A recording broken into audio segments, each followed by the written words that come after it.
Baik, Assalamualaikum warahmatullahi wabarakatuh. Ini adalah video lanjutan dari video sebelumnya mengenai permohonan penetapan ahli waris. Saya setelah menjelaskan bagaimana persyaratan, prosedur, dan biaya.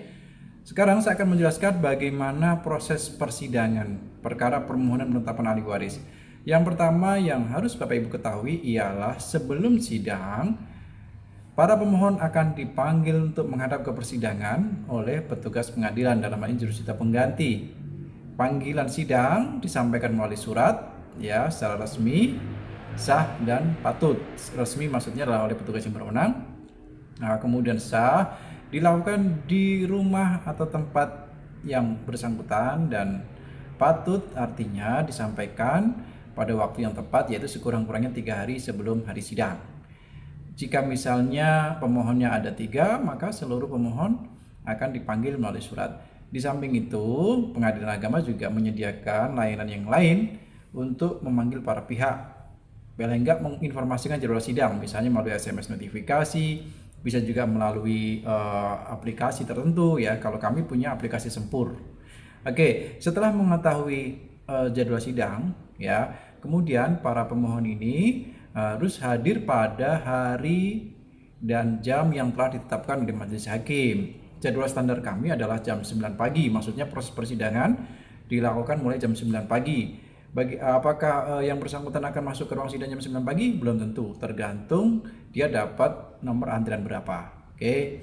Nah, setelah ngambil nomor antrian, kemudian duduk di ruang tunggu, para pihak akan dipanggil untuk menghadap ke persidangan sesuai dengan gilirannya.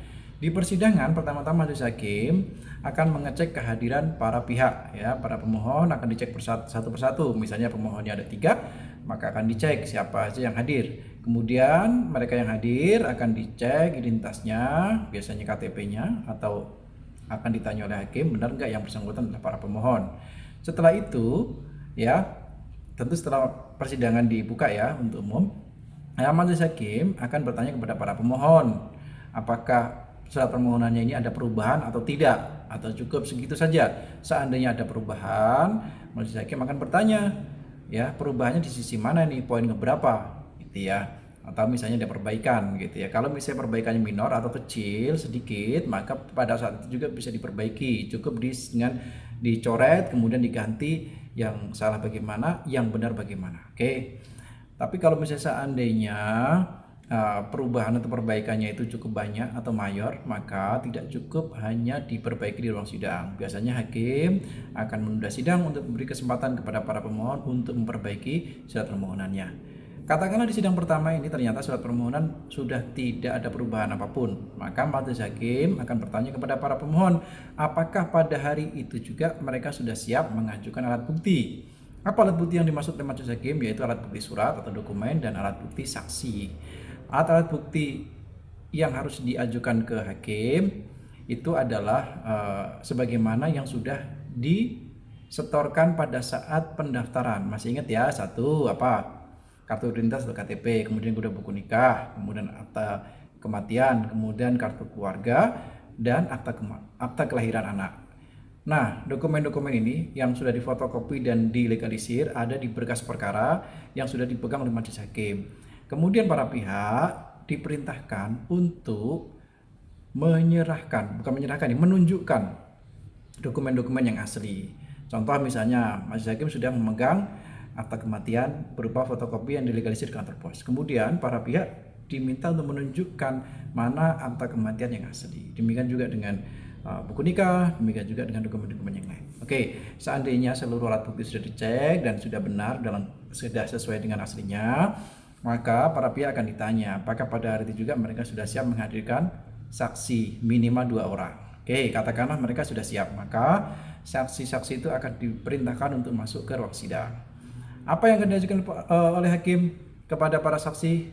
Yang pertama tentu sebelum hakim mengajukan pertanyaan, hakim akan memeriksa identitasnya, kemudian hakim akan bertanya kesediaan para saksi untuk disumpah sesuai dengan agamanya atau tidak. Oke. Kalau misalnya saksinya bersedia, maka setelah itu saksi satu persatu akan ditanya oleh hakim. Pertanyaan hakim dalam perkara permohonan penetapan waris berkisar mengenai si pewaris atau almarhum yang meninggal. Jadi pertama hakim akan bertanya apa hubungan saksi dengan para pemohon.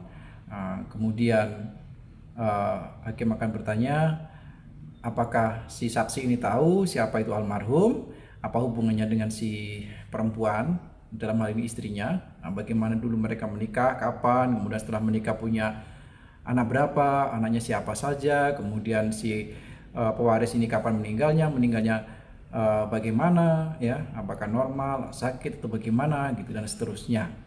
Jadi itu intinya pertanyaan yang diajukan oleh majelis hakim. Demikian juga saksi yang kedua akan ditanya kurang lebih seperti itu. Nah, jika para pemohon sudah menghadirkan alat bukti surat dan alat bukti saksi, maka majelis hakim akan bertanya kepada para pemohon apakah mereka akan mengajukan alat bukti yang lain. Kalau sudah dirasa cukup, maka majelis hakim akan bertanya mengenai kesimpulan para pemohon. Biasanya para pemohon akan mengatakan sesuai dengan surat permohonan semula dan mohon untuk dijatuhkan penetapan. Kemudian majelis hakim akan mengadakan musyawarah majelis hakim dan para pemohon tadi diperintahkan untuk keluar sidang. Oke, setelah musyawarah selesai, kemudian para pihak diperintahkan masuk lagi ke ruang sidang dan selanjutnya majelis hakim akan membacakan penetapan. Bagaimana bunyi penetapan itu? Nah, penetapan itu ada 3 kemungkinan ya. Nah, bisa mengabulkan, bisa menolak, bisa juga menyatakan tidak dapat terima. Tapi sepanjang para pemohon sudah bisa membuktikan dalil-dalil permohonannya melalui alat bukti surat dan saksi tadi, maka majelis hakim akan mengabulkan permohonan yang intinya menyatakan para pemohon ini adalah ahli waris yang sah dari pewaris. Itu intinya.